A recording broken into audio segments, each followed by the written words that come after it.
네, 안녕하세요. 신바람 국어교실의 신바람입니다. 자, 오늘 배울 교재는 2015학년도 9월 고2 모의고사 43번부터 45번 문제를 풀어보는 시간을 갖도록 하겠습니다. 우리 교재 16쪽이고요. 오늘도 열심히 공부해 주시길 부탁드리면서 그럼 바로 수업을 시작하도록 하겠습니다. 먼저 문제부터 보도록 하죠. 현대시 두 편. 자, 43번. 가와 나에 대한 설명으로 적절한 것은 내용에 대해서 묻는 문제. 그리고 44번 기억에서 미음에 대한 이해로 적절하지 않은 것은 특정 구절의 의미를 파악하는 문제고요. 45번 보기를 참고하여 가나를 감상한 학생들의 반응으로 적절하지 않은 것은 보기를 한번 보도록 할까요? 시인에게 자연은 창작의 원천이 되기도 하는데 그 까닭은 자연이 사람들이 살아가는 배경이자 삶의 동반자이기 때문이다. 사람들은 자연과 소통하면서 자신의 삶을 돌아보기도 하고 말을 건네거나 감정을 교류하기도 한다. 그래서 시에서 자연은 때로는 삶의 진리를 깨닫게 하는 계기, 때로는 지친 삶을 위로해주는 존재, 때로는 감정이입의 소재로 나타나게 된다. 어떻게 나타나는가 시에서 우리가 찾아봐야 될 것 같습니다. 자, 그러면 박목월의 나무부터요. 우리 현대시 두 편 분석해 보도록 하겠습니다. 박목월의 나무 제목을 보니까 뭡니까? 이게 대상이다 라는 걸 알 수가 있어요. 나무에 대해서 이야기합니다. 자, 유성에서 조치원으로 가는 어느 들판에 우두커니 서 있는 나무 한 그루를 만났다. 유성에서 어디로? 조치원으로 갔어요. 근데 늙은 나무를 만나는데 뭐라 그래요? 수도승일까 묵직하게 서 있었다. 유성에서 조치원으로 가는 중에 만난 나무는 뭡니까? 바로 늙은 나무예요. 근데 늙은 나무에게서 어떤 느낌을 받았어요? 묵중한 느낌을 받았다. 자, 늙은 나무를 만났고 그 나무에게서 받은 인상 1번 이렇게 되겠다라는 거죠. 다음 날은 조치원에서 공주로 가는, 이제 조치원에서 어디로 갑니까? 공주로 가는 어느 가난한 마을 어구에 그들은 때를 저 몰려 있었다. 그들은 때를 저 몰려 있었다. 그들은 누가 됩니까? 나무가 되겠죠. 멍청하게 몰려있는 그들은 어설픈 과객일까? 어설픈 과객일까? 몹시 추워 보였다. 자, 이 부분. 아, 때로 몰려있는 나무들을 봤네요.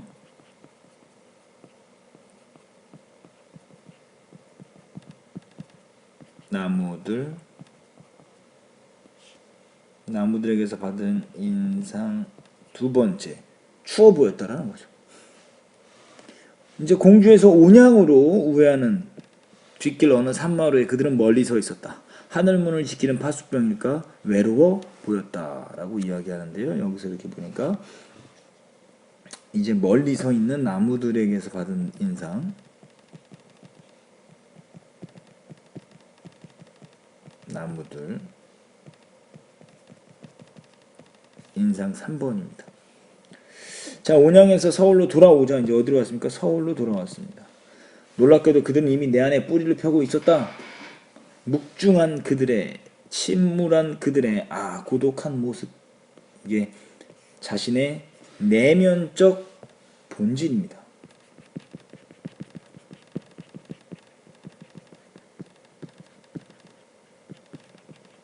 그러니까 뭐라 그랬어요? 놀랍게도 그들은 이미 내 안에 뿌리를 펴고 있었다. 그러니까 그들의 속성, 어떤 속성? 이제 우리가 배웠던 거 한번 찾아볼까요? 자, 묵중하게 서 있었고 추워 보였고 외로워 보였다라는 이런 속성들이 드러나는데 이 나무들의 어떤 속성들이 내 안에도 있다라는 거죠. 그러니까 결국은 그 나무들이 그런 것이 아니라 나의 내면적 본질이 그러한 특징을 갖고 있었다라는 거예요. 그래서 그들의 특징이 내게 있었다. 그래서 그 후로 나는 뽑아낼 수 없는 몇 그루의 나무를 기르게 되었다. 즉 다시 말하면 유성에서 뭐가 시작된 거예요? 지금 새로운 인식이 시작된 거예요.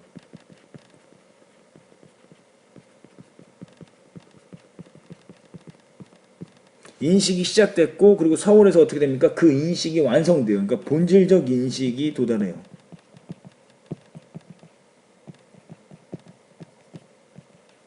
뭔가 깨달음을 얻은 거죠. 여행을 통해서 깨달음을 얻었는데 그 나무의 그런 묵중하고 추워 보이고 외로워 보이는 그런 속성이 내 내면 안에도 있다는 걸 깨닫는다. 내면적 본질의 깨달음에 대해서 이야기하고 있는 박목월의 나무였습니다. 자, 이제 두 번째 김선우 시인의 빌려줄 몸 한 채. 자, 이것도 비슷한데요. 속이 꽉 찬 배추가 대상인데요. 단단하게, 본디 속부터 단단하게 옹이지며 자라는 줄 알았는데, 이것은 내가 예전의 인식, 즉 과거의 인식이에요. 안에서부터 단단하게 옹이지며 자라는 줄 알았다. 배추가 속이 꽉 찬 배추는 그렇게 자라는구나라고 생각했었는데, 겉잎, 속잎이랄 것 없이 저 벌어주고 싶은 대로 벌어져 자라다가 그중 땅에 가까운 잎 몇 장이 스스로 겉잎이 되어, 스스로 뭐가 되어? 겉잎이 되어 나비에게도 몸을 주고 벌레에게도 몸을 주고 즐거이 자기 몸을 빌려주는 사이 결구가 생기기 시작하는 거라. 알부를 달 듯 속이 차오르는 거라. 이제 결구와 알부의 뜻은 밑에 나와 있으니까요. 근데 이것이 바로 뭡니까? 새로운 인식이에요. 과거의 인식에서 새로운 인식. 뭐를 통해서? 베품과 그리고 희생을 통해서 속이 꽉 차오르는 걸 깨달았다 이 소리예요.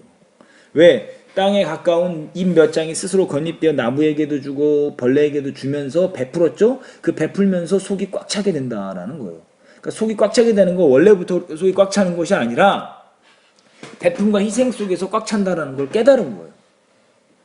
마음이 이미 길 떠나 있어 몸도 곧 길 위에 있게 될 늦은 계절에 뭔가 어디로 떠나고 있나 봐요. 채마밭 조금 빌려 무심코 배추 모종 심어본 후에 알게 된 것이다. 내가 자연 속에 농사를 지어보면서 알게 된 거예요. 뭘 다시 한번 강조하죠. 빌려줄 몸 없이는 저녁이 없다는 것을. 내 몸으로 짓는 공양간 없이는 절에 있는 부엌이죠. 등불 하나 오지 않는다는 것. 등불 하나 오지 않는 것. 그러니까 길을 비춰주는 것. 등불은 길을 비춰주는 거죠. 내가 빌려주지 않으면 뭐가? 등불이 오지 않는다라는 것. 처음 자리에 길은 없는 거예요. 길이 있기 위해서는 등불이 와야 되는데 등불이 오기 위해서는 빌려줄 몸이 있어야 되고 그래야 빌려줄 몸이 있어야 저녁이 있다라는 거죠. 즉 결국 배추를 통해서 삶의 깨달음, 베품과 희생이 있어야만 뭐 할 수 있다? 성숙할 수 있고 속이 꽉 찬 삶을 살 수 있다는 걸 이야기하고 있습니다. 자, 그럼 바로 문제풀이 들어가죠. 가와 나에 대한 설명으로 적절한 것. 가 1번부터 보도록 하죠. 화자의 계절의 순환 아니죠? 공간의 이동이라고 그랬습니다. 공간의 이동. 왜냐하면 유성에서부터 서울까지 공간의 이동이었죠. 나는 화자의 특정한 계절 아니죠. 가는 화자가 더불어 사는 삶의 가치 아니고 화자는 더불어 살기 위한 방법. 뭐 이건 가능할 수도 있어요. 하지만 뭐 하나가 틀렸기 때문에 답은 안 됩니다. 가의 화자는 새로운 삶을 시작할 수 있는 세계 아니고요. 나의 화자는 안정적인 삶을 살 수 있는 세계 희망 이것도 아니죠. 가의 화자는 여행자로서의 자신의 처지를 통해 아니죠. 나는 실향민 이건 뭐 전혀 말도 안 되는 소리고요. 5번이 정답인데요. 가의 화자는 공간의 이동에 따라 맞고요.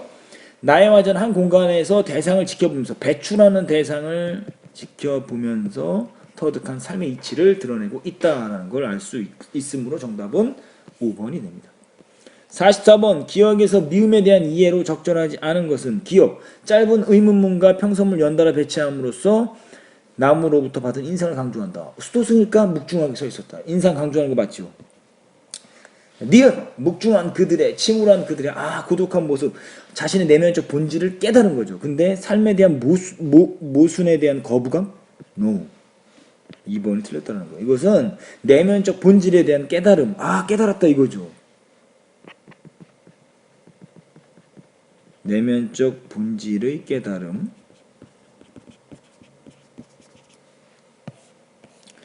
자, 3번 대구를 통해 몸을 빌려주는 행위를 대구 나비에게도 몸을 주고 벌레에게도 몸을 주고 대구 맞죠? 빌려주는 행위를 반복 표현함으로써 의미를 강조하고 있다. 희생과 베품을 이야기하고 있죠. 자, 리을 결구가 생기기 시작하는 거라. 알부를 달 듯 속이 차오르는 거라. 비유적 표현을 통해 배추가 결구가 생기는 과정을 의미를 부여하고 있다. 알부를 달 듯 비유 맞죠? 자, 미음 새로 알게 된 삶의 의미에 집중하기 위해 목적어를 뒤로 보내는 도치법. 알게 된 것이다. 뭐를 알게 된 거나 빌려줄 몸 없이는 저녁이 없다는 것을 내 몸을 짓는 공약관 없이는 등불 하나 오지 않는다는 것을 이걸 목적어를 뒤로 보내는 도치법을 사용했다는 거 맞습니다. 정답은 2번이다라는 거 알고요. 45번은요. 바로 답지로 들어갈게요. 보기 읽었었으니까요. 1번 가에서 화자는 여행길에서 만난 나무를 통해 적극적인 삶의 자세 이것을 배우게 되는 거예요. 이거 틀렸죠? 적극적인 삶의 자세가 아니라 삶의 본질적 고독을 깨닫는 거예요. 삶의 본질적 고독, 이것을 깨달은 거다라는 걸 알 수 있어요. 적극적 삶의 자세를 배우게 되는 게 아닙니다. 그래서 적절하지 않은 것은 1번이 틀렸다라는 걸 알 수 있으므로 정답은 1번입니다. 2번 계속 보도록 하죠. 화자는 내 안에 뿌리를 편 나무들의 여러 모습과 자신을 동일시. 그렇죠. 묵중하고 추워 보이고 외로워 보이는 모습들. 자신을 동일시하게 되었다. 왜? 그래서 내 안에 뿌리를 펴고 있었다라고 이야기하니까요. 맞죠? 3번 가에서 지속적으로 등장하는 나무는 화자에게 특별한 느낌으로 다가오면서 자신을 돌아보게 하고 있군. 그렇죠. 묵중하고 추워 보이고 외로워 보이는 게 그 시적 화자에게 특별한 느낌으로 다가오고 있다는 거 맞습니다. 나에서는 화자는 배추에게서 인간이 지녀야 할 태도, 뭡니까? 베품과 희생을 통한 성숙 이런 것들을 배우고 있고요. 나에서 화자는 배추의 성장을 세밀하게 관찰을 했지요. 그리고 이전과는 다른 깨달음. 그렇죠. 나비에게도 몸을 주고 벌레에게도 몸을 줘야 뭡니까? 속이 단단하게 차오른다. 그걸 알 수 있게 됐다. 맞는 말이죠. 그래서 정답은 1번이다라는 걸 알게 되었습니다. 이렇게 해서 오늘로 2015학년도 9월 고2 모의고사 마무리가 되었습니다. 오늘 배운 부분 복습하시고요. 부족한 부분 여러분들이 반드시 수정 보완하고, 그리고 여러분들의 근거에 오류가 있는 부분들, 사고에 오류가 있는 부분들은 반드시 여러분들이 고치고 나아가야 모의고사가 계속해서 상승할 수 있는 계기가 될 수 있습니다. 자, 오늘도 열심히 공부해 주셔서 감사합니다. 그럼 다음 시간에 다시 만나요. 소년이여 야망을 가져라.